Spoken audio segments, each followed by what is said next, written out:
Alright, ladies and gentlemen, welcome back. I know it's been a while. I have been posting a little bit of stuff on my Instagram in regards to mindset stuff, so I haven't been completely off track.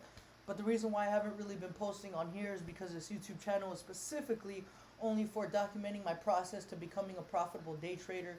Now, this video is going to be about how I tie Uber marketing and what I used to do to trading penny stocks. So I kind of want to tie that two together for you guys. It'll kind of be like my personal preference. Now, some of you guys are watching this are either friends or family or people that I've worked with in the Uber campaign. So if you guys are watching this, I really do appreciate it. Thank you guys for your time, and I really hope that you guys get something out of it. I do have my ball in my hand, so you guys already know what the deal is. But let me lift up this camera for you guys a little bit. Man, who's that handsome guy right there? Oh, that's me. Okay. So check this out. Okay, still haven't perfected it yet.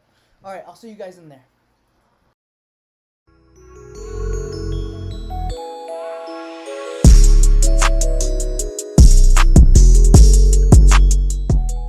Actually forgot to put something in the video that's really important. 3 reasons why I left this opportunity. Number 1, I was getting screwed with my money and I didn't appreciate that. Number 2, I was pretty much placing all my hard work into someone else's hands just for them to mess it up. And then number 3, once all this happened and the whole structure changed, they placed me back into Sam's Clubs and Costco's where I didn't do so well originally. And my whole mindset after all this happened was that, number 1, no one really, wants cable anyway. So why am I going to put all this energy and effort into someone for something that they don't want? So after all that happened, I was just super discouraged, and I ended up just cutting ties and leaving. So I wanted to tell you guys that, because that'll probably be a question in the video. But other than that, thank you guys for watching. I really hope you guys enjoy it. Welcome back in. I know it's been a while. This might be a lengthy video. I apologize. It's because I want to explain in depth what I did for Uber and what I got out of it, and then also the reason why I left, and then also how that ties to day trading penny stocks. About 80% of this is going to be, what I did for Uber and what I learned from it. And then the other 20% is going to be tying that to day trading penny stocks. So I just kind of want to give you guys a little kind of timeline here, okay? So in 2018, I started an opportunity. At first, it was to sell direct TV inside of Sam's Club. Not only direct TV, but also phones for Verizon, Sprint, and AT&T. A fancy word for this was I was a brand ambassador, okay?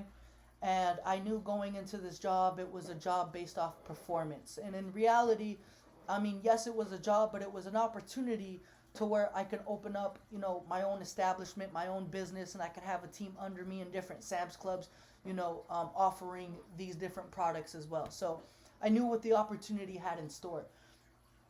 Now, like I said, it was a performance-based job, and if I didn't perform, then I'd get fired. But I knew that I wanted to stay in this position, reason being because I knew that the skill sets that I would acquire and grow on would be valuable to the marketplace on whether I stayed in this company or not. So I knew that I was going to get value from this whether I stayed with this company or not. So I wanted to give it my 100%. Now, the first month of being in this business, I sucked. I couldn't sell direct TV or get a phone acquisition.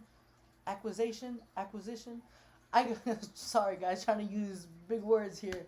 I couldn't sell a phone or direct TV for the life of me. If someone put a gun to my head and said, you better sell some direct TV or sell a phone today, you better start planning my funeral. But day in and day out, I came in with a tremendous amount of energy. I came in with a tremendous amount of motivation because, like I said, I knew what this opportunity had in store. So I didn't let the small failures every day and the no's get to me. My mentors saw that, and I told them, I'm like, look, I think it was like the 3rd week, I'm like, look, I know I'm not performing. Please don't fire me. Please don't fire me. And they gave me another shot. And what they did was they came up to me and they're like, hey, we have a new program called Uber. Now, you guys know what Uber is. I'm not going to get into the specific details of that. But pretty much what we did for them was Our job was to acquire more Uber partners, either to drive or to do food delivery. And this was a new program. I believe it was only out 2 months, 3 months maybe. And the people that were currently running it, they weren't doing so well.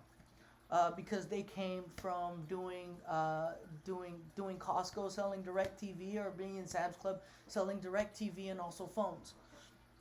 So, like I said, they weren't doing so well. So they knew that I was sucking at doing the direct TV portion. So they said, well, hey, let's see how he does in this new program. Let's give him a shot here. So the way I saw it was, they gave me, number one, they believed in me that I could really do something. Number two, they gave me the hammer, the nails, and the wood, and they said, hey, go prove yourself. Go do something with this. Go build it. And for me personally, I knew that I had something in me to prove myself, not to them, but to myself, that I can do something big, that I am worth of value to them, that I can be an asset to the business that they're running. And so my first day, I believe I was about a month and a half into this whole business opportunity. And a month and a half in, they presented me with this opportunity. So I went in, and I was being trained by the guy who was getting like 10 signups a day, 10, 11, 12, 15 signups a day. His name's Alex. He's now my really good friend. And I learned from him for 3 days. And within those 3 days, the first day we were in a Walmart. And for every 10 people he brought back, I brought back half a person. And the reason why I say half a person is because they'd come back and they won't sign up, and then they'd leave. And I saw how energetic he was. I saw how motivated he was. I saw how enthusiastic he was. I saw how confident he was. And I saw how loose he was too. He wasn't so stiff like we had to be in Sam's Club and Costco. And I really liked that, because I was so used to, I had to conduct myself a certain way in Sam's Club and Costco to protect our image as a company. Then I had, and I kind of had to be a little bit more loose and not uptight in Walmart, because we're dealing with two totally different people in two totally different establishment, right? So I realized that, and I was like, okay, I got loose. I was like, cool, I'm able to be myself. I don't need to be an uptight professional kind of guy. I could just be myself with these people. And within those 3 days, I learned, there's two things that I learned. Number one, I sat him down. I took him out to McDonald's, because that's the only thing that I could afford. I took him out to McDonald's, and I brought out my phone, and I said, look, I'm going to hit you with every objection that I've been hearing out in the field with you. And I need you to say it exactly how you say it to these people. And so that's what he did. And I studied that. I listened to it over and over and over and over and over again until it became me. The second thing that I learned from him that I still use to this day. He said, so pretty much the whole commission process was that the more people you bring back and sign up for Uber, the more commissions you get. So if you sign up, 4 or 5 people within the hour, you're going to get your commission on those 4 to 5 people. So I knew that he was making a lot of money, because we were under the same kind of contract deal. I don't know if we were under the same contract, but even if we were, I was still getting paid a good amount to just sign people up for Uber. So he told me, he said, Jonathan, look, I'm not confident because I make a lot of money. I make a lot of money because I'm confident. And that was the switch for me. And in order for me to become confident in what I'm telling people, I need to listen to what he says over and over and over and over again, so I can make sure that I tell these people confidently. Because if I'm not telling them confidently, they're not going to have confidence in me and what I'm trying to sell to them. And in reality, I'm not selling anything to them. I'm actually trying to help them make money, but I need to sell them on the fact that this is a good opportunity for them to make money around the schedule that they already have, right? So, fast forward. After 4 days, he left by myself. I'm by myself, you guys. Hold up. I got my short shorts on. I heard that if you day trade with short shorts, it helps your ability to profit more. Anyways, so 3-4 days he left, and I studied what he was saying. I studied it. I ended up becoming the top performer in Uber. Now, granted, it wasn't a big program when it first started, so there wasn't a lot of people within this program that were doing well, right? So I kind of had a head jump on the curve there. So I ended up becoming very, very, very skilled at this. I ended up having it down to a science where I created a step-by-step process when it comes to, obviously Alex played a huge part in this, but I kind of put this down into a step-by-step process on a sheet of paper that I could give to other people that I'm teaching so that they can follow this process. And if they follow this process, they're going to, not that they're going to get the same results, because to be in this type of field, you need to have a certain type of personality, and you need to kind of be a little extrovert and not care about what other people think of you. And a lot of people can't really acquire that trait, or they're not really built for it, and that's perfectly okay. But in this type of field, you kind of needed to have that in order to be successful. And so I ended up getting promoted to a leadership position to where I was able to interview people and have them come on my team, and I was able to teach them to do everything that I'm doing. I sucked at interviews, you guys. I blew interviews. I sucked. I drove people away, actually. And I was able to teach the people around me how to do it. But not only that, I was granted the opportunity to travel across the country. I believe I went to like 4 different states. 4 different states to help other business owners teach their team on how to acquire more Uber partners. And then I also went up and down California. So when that was happening, I knew, like, oh shoot, okay, I'm doing good. You know what I mean? I proved myself to myself. I proved myself to my managers, to my mentors.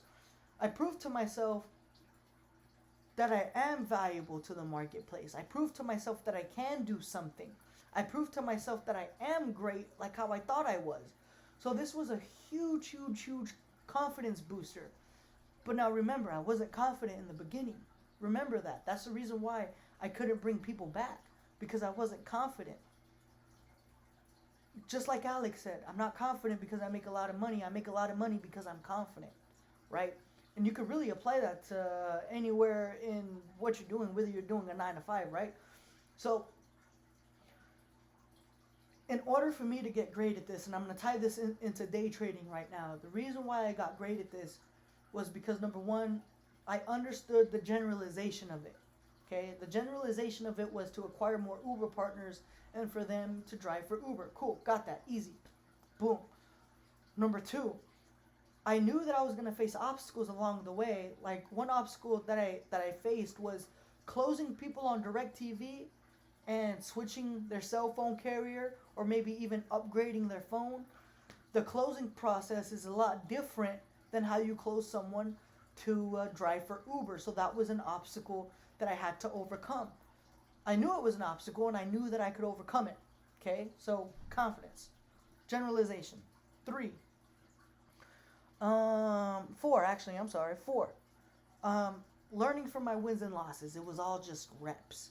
It was reps and reps and reps. Remember how I was saying for every 10 people he brought back, I brought back half a person?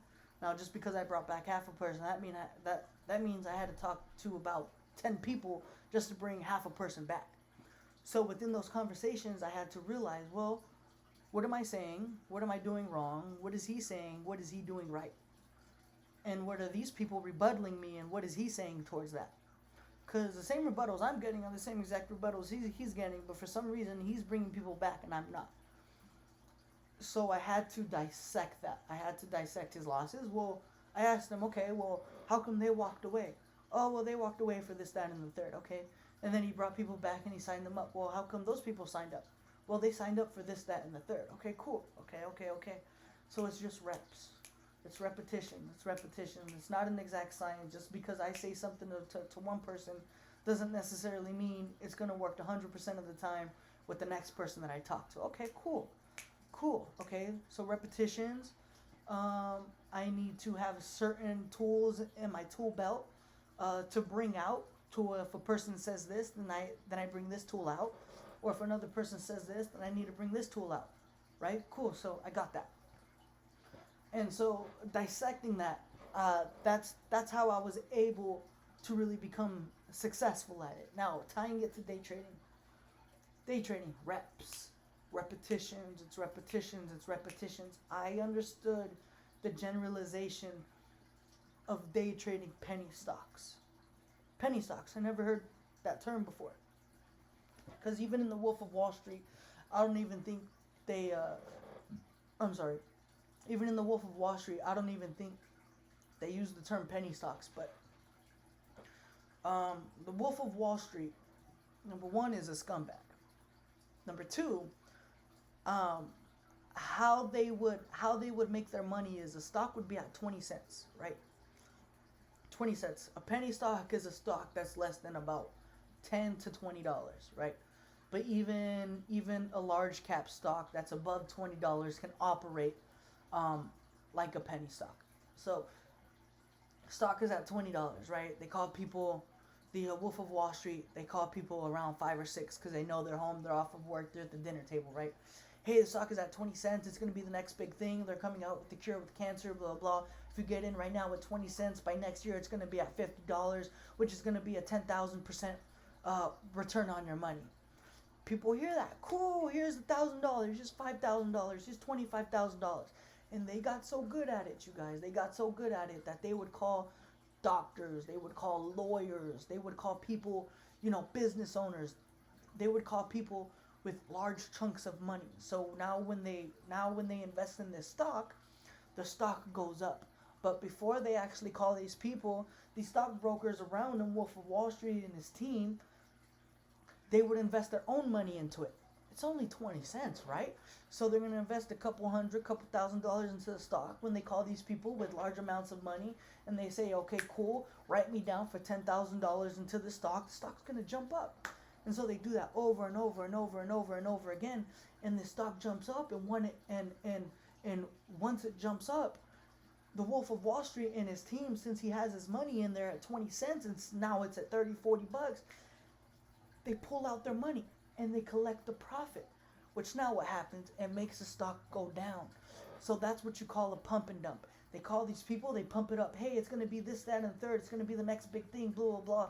And then once it goes up to their profit margin to where they want it at, boom, it drops because they pull out their money.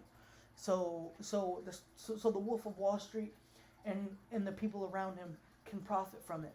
Okay, Jonathan, well, why do you bring that up? What does that have to do with anything? It has to do with everything, because that's exactly what happens nowadays with penny stocks. And this is what I mean by understanding the generalization of it. Understanding the generalization of Uber was to acquire more Uber partners. Understanding the generalization of penny stocks is that 99.9% of them are pumps. They're pumps. Now, the way people pump up these stocks is through social media. It's through contacting newbies that are just getting into the stock market. It's by going through WhatsApp, all these different stuff. And people really buy into it, and people hold these stocks for a long period of time, and it ends up just being a pump, and then they end up losing their money. This is why 90 to 95% of traders lose, because 99.9% of penny stocks are pumps, and people don't treat it as that. People treat it as like a long-term investment. So, like I said, I understood the generalization of penny stocks. Number two, I knew after paper trading, after seeing these patterns in a hot market, after seeing them work over and over and over again, I knew that I can do it. Okay, well, I'm having success in paper trading. I understand the generalization of it. Okay, I know that I can do it. But then that leads to the third thing. Just because I know that I can do it doesn't mean that there's not going to be obstacles. Just like how I knew that I could get people back and become good in Uber, that didn't mean that there wasn't going to be obstacles in the way, such as how do I overcome how do I overcome certain objections? How do I overcome certain objections, and how do I close people? So now with day trading penny stocks, okay, well, there's going to be obstacles in the way. Not every trade that I go in is going to be a winner. So just like how I had to study my wins and losses with the people that walked away in Uber and the people that signed up, I needed to study my wins and losses on how come I won in this stock and how come I lost in this stock. And I needed to study, okay, well, was it the volume? Was it the time of day? Was it the strategy? Was it I wasn't patient enough? I didn't let the stock run enough. Maybe I didn't have a high enough risk management. Whatever the case may be. So I needed to study my wins and losses, and I needed to study the people who signed up and the people who didn't sign up for whatever reason. And that's pretty much it. So number one, understanding the generalization of things. If I were to become a mechanic and how to work on a car, I don't understand the generalization of how a car works because there's so many intricate details that goes into it. I'm not even going to try to explain because I'm totally ignorant towards that.